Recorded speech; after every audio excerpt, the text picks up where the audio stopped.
Hello, ladies and gentlemen, and welcome back to Metroid Prime for the final time for this one, as I mentioned earlier, kind of bonus episode. So I guess you're probably kind of like wondering what this is, and indeed, it is this extras part of the kind of menu. Well, this is at least part of it, because you'll have noticed we've been throughout the game gathering these various little kind of coloured tokens, and they all kind of unlock stuff. If you go into like the concept gallery, you can get these little things, and these are basically concept art, and so I will be going through them kind of shortly, because basically I've also got something in this bonus episode that I kind of want to talk about. That's basically, I mentioned at one point during the playthrough that there's some very different plot between the American like GameCube release and then the subsequent PAL and then Trilogy re-releases. Noticeably different stuff. So there's these 4 galleries from Metroid Prime, which I'll basically kind of like look through while I'm kind of going over these things. So the first thing is really the Chozo. So the Chozo are kind of like, firstly in the Metroid Trilogy version, the Chozo on Talon 4 are kind of part of the Chozo Empire. As this is all from the kind of Chozo lore in the games, the Chozo start to sense their kind of harmonization with the universe happening, and so start to see kind of prophecies and stuff like that. Then the meteorite impacted, the kind of phase-on nastiness came down from the sky, and this kind of corruption occurs. And that kind of fits in with their prophecy of the worm and stuff like that. But also based on their prophecy of light, they kind of built the artifact temple, what they call the cradle, and hid their artifacts around and left clues for where to find them for the entrusted one, before they then eventually kind of like died out. And then, due to the kind of corrupting effects of phase-on, a lot of these dead kind of became crazy, angry ghosts, kind of as they died. And that's why they're there, specifically linked with kind of ritual sites. Dude, this is cool. This must be Impact Crater stuff that we're looking at the moment. Yeah, that must be all like phase-on-based life form. Some of these are cool, but a lot of these are just kind of like odd sketches. I don't know what that is. That looks like some of the geothermal stuff. Map. Again, not sure if this is clearly early concept stuff. That's cool, though, an early concept of the kind of, good one, the Impact Crater. No, not the Impact Crater, the Artifact Temple. But yes, so that's kind of like in the Chozo version. In the Trilogy version. In the NTSC version, I'll go through the biology gallery while we're talking about this. Basically, the similar stuff happened, but in a very different way. So kind of, first things first, the Chozo harmonized with the universe and departed the physical world in the kind of form of first spirits and then completely left. Then, when the meteor impact happened, they were kind of forcibly wrenched back into the physical world, and it's basically in the ghostly form. They kind of felt like they had to intervene to save the world, so then, as ghosts, built the cradle and the cipher, and then kind of like stood vigil over the planet and kind of watched to make sure no nasty stuff happened. And during this time, this is when the space pirates first then came to Talon, and started kind of doing their kind of stuff, and that's kind of, though they changed the kind of overall plot, goddamn war wasps, while they kind of did change the overall plot, they kind of, one of the things that always bugged me in the PAL version is it's not clear, so like some of the clues as to where the artifacts are come from pirate stuff. They say like our enemies have made a base at Fendrana's edge, destroy the tower to get the artifact of one of the things and all that, and it's kind of like, if, as it says in the kind of the PAL version, the Chozo had left before the kind of like left once the artifact temple was contained and built before the pirates arrived. It wouldn't make sense for them to have knowledge of the pirates, but that kind of makes sense with them still staying around and still leaving their clues in kind of ghost forms. But then kind of like the issue, oh dude, that's really cool. Originally the like Magmors were clearly like a Hydra-like thing originally, or that's just 3 of them next to each other. But yeah, then kind of while they were still hanging around as ghosts and trying to basically fuck with the pirates, most of them ended up kind of due to the effects of phase-on going mad, which is the like Chozo ghost we actually do see. That's partly due to phase-on and partly due to the effort of kind of like remaining in the physical world as ghosts. That's a really early concept as well here for the Elite Pirate, the Elite Pirates generally, and the Omega Pirate as well, who looks slightly more like that. It's quite cool. See there, that's the phase-on Elite. That looks more kind of like it. Dude, Parasite Queen. But yeah, and then basically they kind of decided for better or for worse they were going to stay even as insane ghosts, because then they'd kind of be able to vaguely protect the artifacts. Flagra. And that's kind of like, yeah, so those are kind of like differences there, kind of when the Chozo left, when they stayed, whatnot. It's quite strange that there's that big a difference between the kind of histories of the Chozo.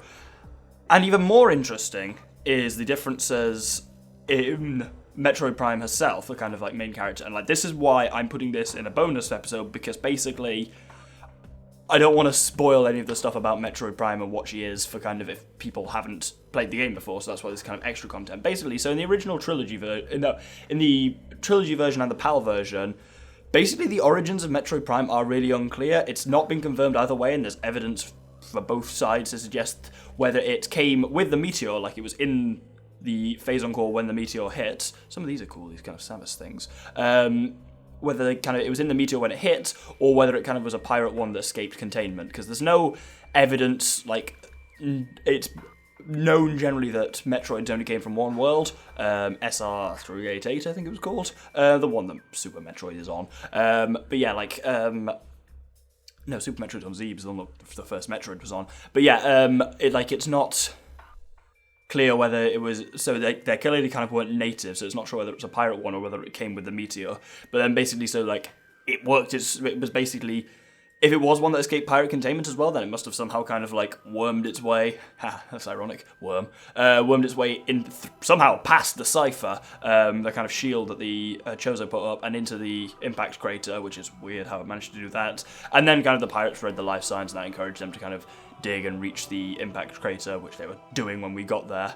Oh, that's a cool pose. But basically, so that's kind of like Metroid Prime's form, and that leaves a couple of unanswered questions about Metroid Prime. Not only where did it come from, but also like, take good note of what's on the screen there.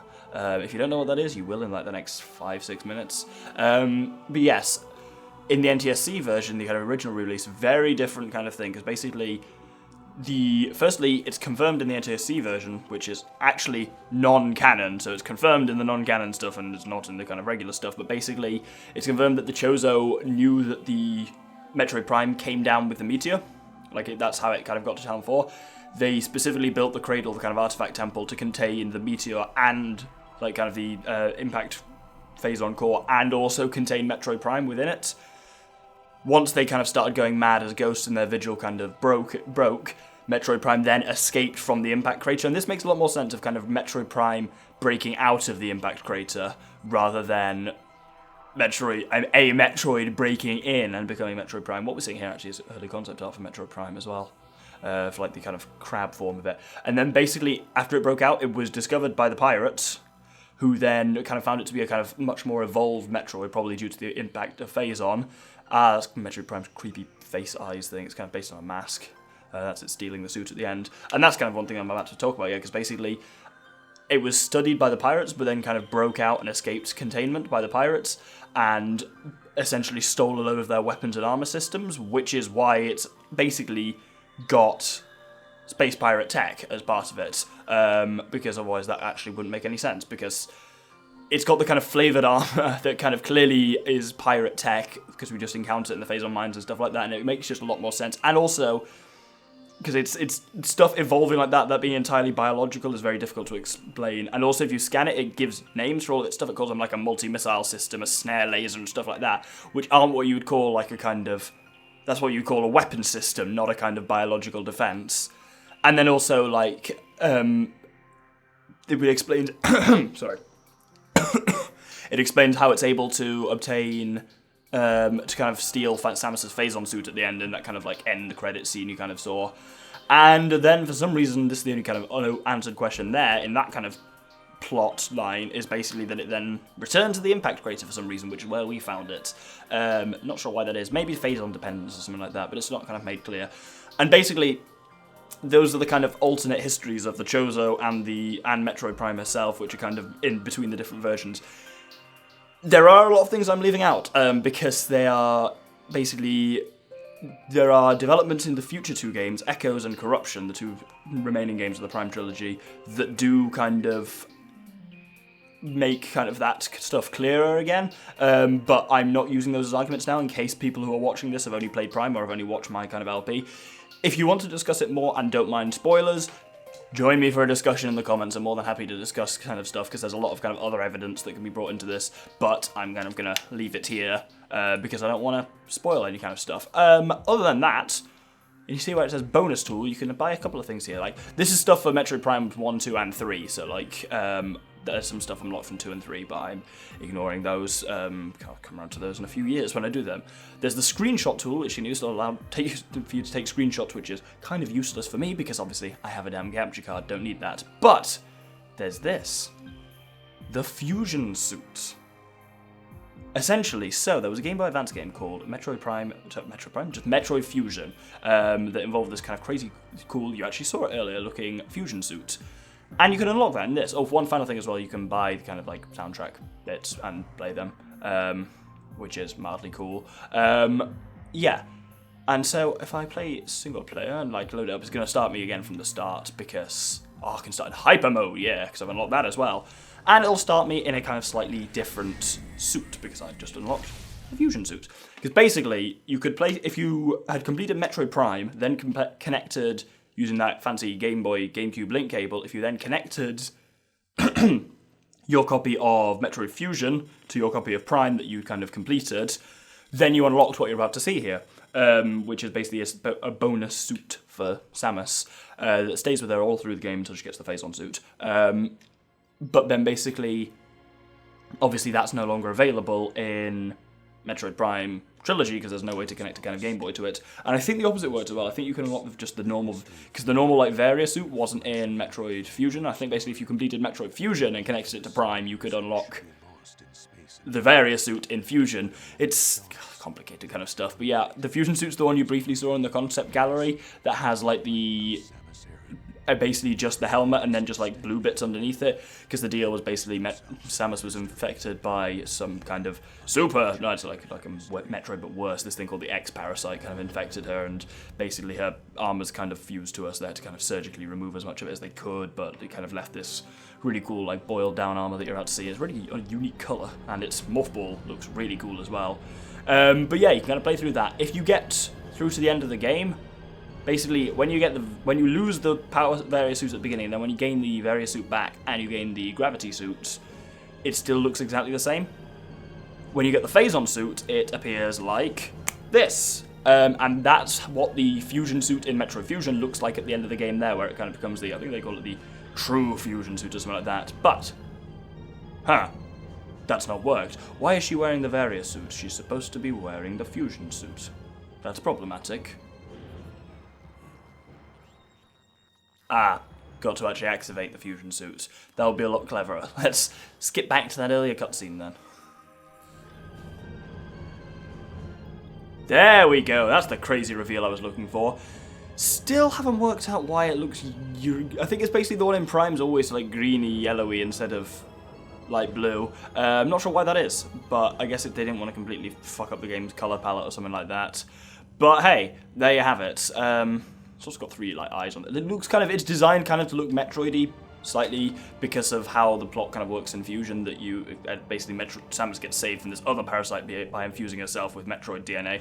Pretty crazy. But yeah, the mothball of it looks pretty cool as well. Like it's got a slightly kind of sleeker side look to it. Though yeah, this really weird green glow. It takes a lot of getting used to because I don't know why it's not light blue. But it's just not, I guess. Oh, I can't get back to my ship. Anyway. Thanks for watching this kind of little bonus episode. It's not at all like necessary viewing for the series, but it's cool. And if you watched it, thanks. Like, you know, I like to kind of go in depth with my kind of Let's Play stuff. So thanks very much for watching this. And for one final time, that is now us done on... Oh, you can scan the gunship here. Oh, no, you can't. Huh, lol. Yeah. This is me for one final time on Metroid Prime. So if you didn't watch the final episode, I'm not sure why you're watching this, but yeah, I will see you in a couple of weeks, hopefully, for Twilight Princess. Other than that, thanks for watching, and this has been Metroid Prime, signing off for one final time. I've been the Doctor. Thank you very much, and good day.